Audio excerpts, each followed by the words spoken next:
Okay, so this is the second part of the multiplexing experiment. We'll take a look at time division multiplexing, or TDM. Multiplexing is used to provide more capacity over limited transmission facilities. One form of multiplexing is known as time division multiplexing, or TDM. In a TDM system, each user has a particular repeating time slot during which they have exclusive use of the transmission facility. For many years, the public switch telephone network has used T-carrier systems to provide additional capacity between central offices and remote terminals, and for other long-haul routes. More recently, the now defunct GSM cellular telephone system used TDM to provide more capacity over a limited over-the-air frequency spectrum. They used to transmit 6 phone calls over the same frequency. The general idea behind the operation of a T1 carrier is shown below in this figure, or shown here as figure 1. Now, if you take a look at the figure, what you discover is that on the left-hand side we have 24 individual channels or phone calls, and we want to put them all on the same pair of wires. So what we do is use a digital multiplexer that allows channel 1 first, then channel 2, 3 in order, and then gets to channel 24, and then goes back to channel 1. You see this organization over on the right hand side.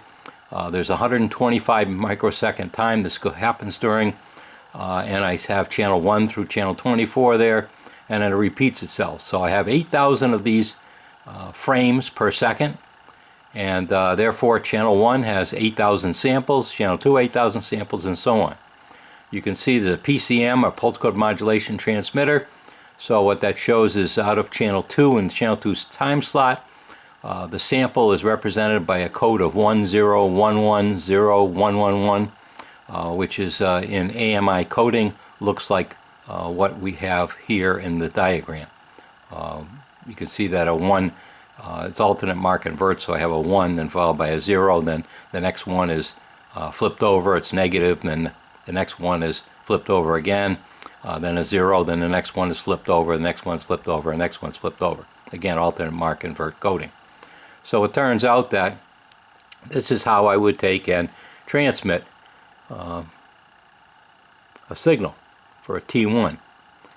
By the way, each call has 8,000 time slots per second, and it turns out that there's an 8-bit code, so it turns out for T1 we have 64 kilobits per second for the data rate for somebody's voice.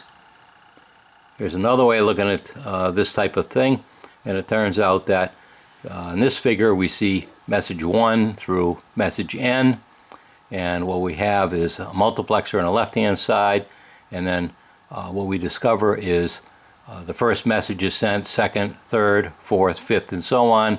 The demultiplexer on the other side synchronizes them, so I can take and separate out the different messages. Now I'm going to go and open up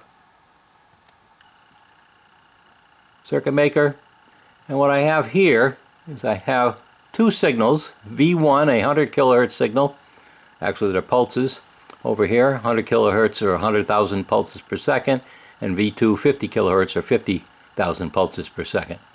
I have a clock up here, and then I have a multiplexer and demultiplexer. So this is a switch where I pick which one of these signals, V1 or V2, I'm going to put through.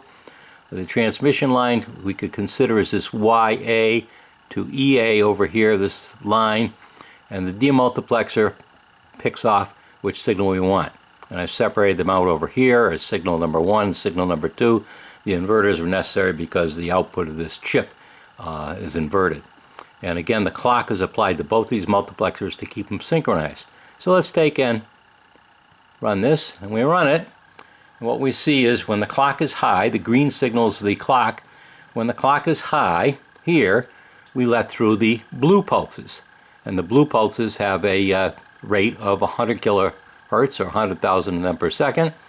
When the clock goes low, here, it turns out it lets through the yellow pulses. So we're able to get through 5 of the blue pulses, but only 3 of the 50 kilohertz pulses that are down here. and then the clock goes high, we set the blue, which is V1. The clock goes low, we let through V2, and it goes back and forth like that. Okay, not too bad. Okay, now what I'm going to do is load up circuit number 2 here. So we're going to open circuit number 2, and it's a large circuit. It takes up most of the slide. Matter of fact, it's tough to see it all. I've got to take and go and scroll down a little bit. Maybe I get it all on there. And so what I have here is I've got, this is a 555 timer chip, and I'm running it as a pulse width modulator, and I'm putting a 1 kilohertz sine wave into it. It's applied to my multiplexer down here, the same multiplexer pair I had before, the multiplexer demultiplexer, and down here I've got a 500 hertz sine wave applied to a 555 timer running as a pulse width modulated signal. I have separate clocks for each one of these 555 timers, and I got a clock for the multiplexers, and let's take and run this and see what we get. Now this one takes a little bit of time. Apparently if you have both analog and digital devices at the same time, the circuit maker simulation software has a little bit of difficulty running the calculations at a rapid rate. And what we see is not what I really expected, but what can I do? I guess what I got to do is go back up here. There we go. So this is looking at, let's see what we're looking at. And we'll take and bring this thing down. We don't want that. We get rid of that guy. We take and make this, we see that the green is the output and the yellow is the input signal. So, well, hopefully we can get that back. And blow it up again. So the green signal is a pulse width modulated signal. It's tough to see that, but it is pulse width modulated. The pulses get thicker and thinner. The sine wave, the yellow one, is the input that's causing that pulse width modulation. Okay, so now if I go and make this smaller, drag it down, I could say the same thing or see the same thing here if I do this. If I click on this guy here, and then I'll go over and click on this guy here, and let me run this, stop it first, then I'm going to run it, and now what you see is the other signal. It's a different frequency, and in this one you can see the pulse width modulation pretty good. The green signal, which is a pulse width modulated wave, you can see it gets smaller and bigger, that is width-wise, fatter and skinnier I should say.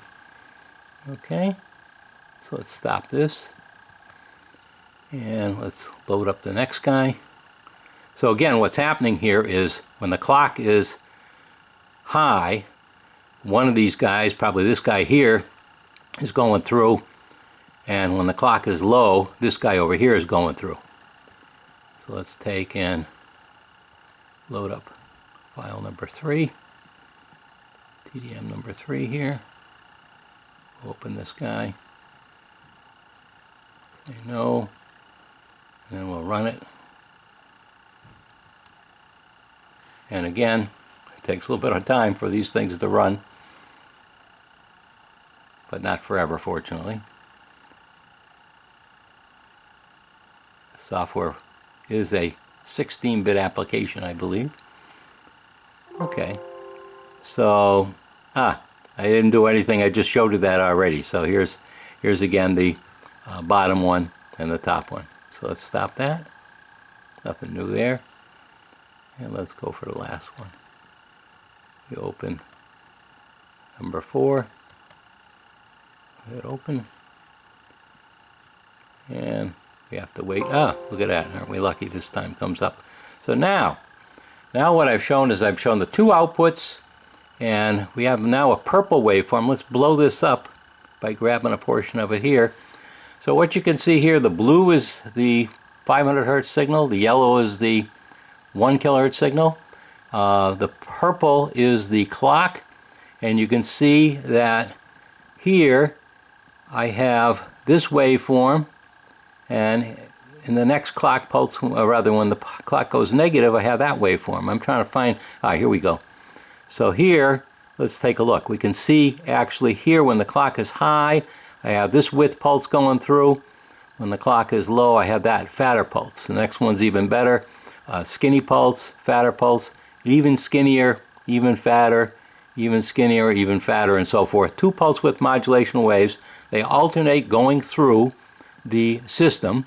So it's time division multiplex. And it turns out that that's done with this multiplexer and demultiplexer here with the clock, the 10 kilohertz clock here, the purple one. And so I can transmit over, say, this wire here, which probably could be a pair of wires or a coaxial cable, 2 different signals by sharing the time. Okay, I'm going to stop that, and that's all for this one.